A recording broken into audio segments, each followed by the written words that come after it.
Ikiru by Akira Kurosawa was made in the year 1952.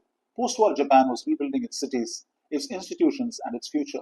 But inside one government office, a man had quietly stopped building anything, including his own life. In the first episode of Second Sight, Shawshank Redemption asked, "Who are you beyond your circumstances?"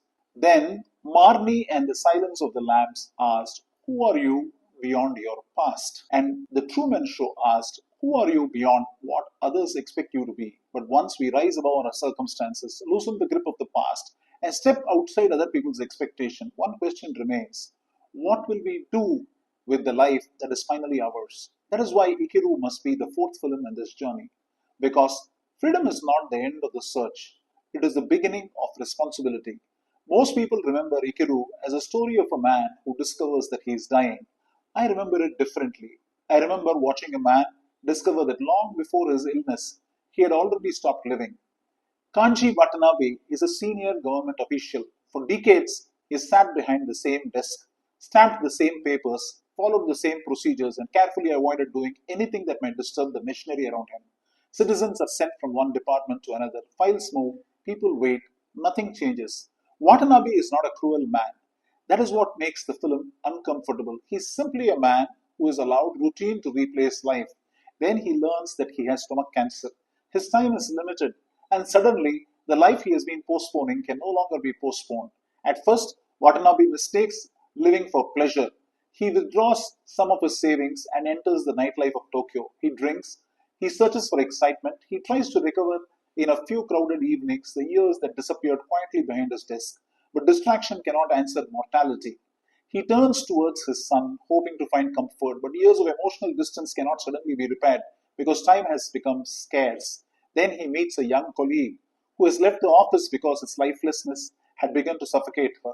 She tells him about her new work, making toy rabbits. It is a small job, but she imagines those toys entering the hands of children and bringing them happiness. She does not give Watanabe his mission. She helps him recognize something he had forgotten. Work need not merely consume time, it can create joy in another person's life. Watanabe remembers a neglected request from a group of women. They had asked the government to clear a filthy piece of land and build a children's park. Until then, their request had been treated like every inconvenient problem, passed from desk to desk, department to department, responsibility to responsibility. But this time, Watanabe does not pass it on. He takes it upon himself. The obstacles do not disappear. The bureaucracy does not become cooperative. What changes is that Watanabe now has a purpose more important than his position. He crosses departmental boundaries. He withstands political pressure. He absorbs insult without resentment because a man who knows he does not have much time cannot afford to waste it hating people. Purpose begins to dissolve everything that had once confined him: ego, designation, hierarchy, the need for recognition. Watanabe becomes powerful at precisely the moment he stops protecting his position and begins serving a purpose. Then Kurosawa does something extraordinary. Before the film is over, Watanabe is gone. At his funeral, the people around him attempt to reconstruct what happened.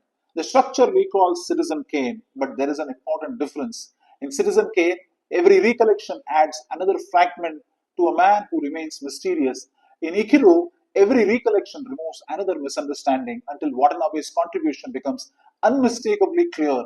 At first, his colleagues minimize what he accomplished. Perhaps the park would have been built anyway. Perhaps the politicians deserve the credit.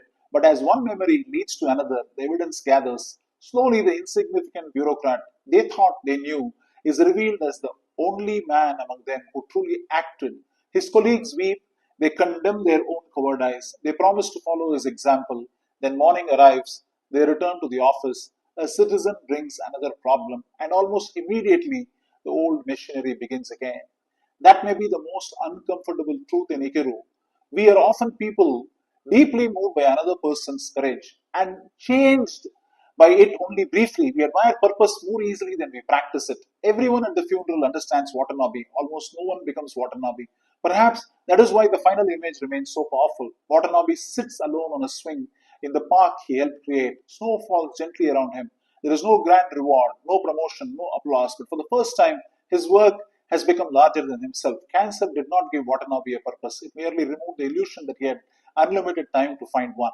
The first three films asked us to reclaim our lives from our circumstances, our past, and other people's scripts. Ikiru asks what we will do with the life we reclaim, because it is probably possible to escape the prison, silence the echoes, walk through the doors, and still postpone living. Perhaps a meaningful life is not measured by how long we remain, but by whether something is different because we were here.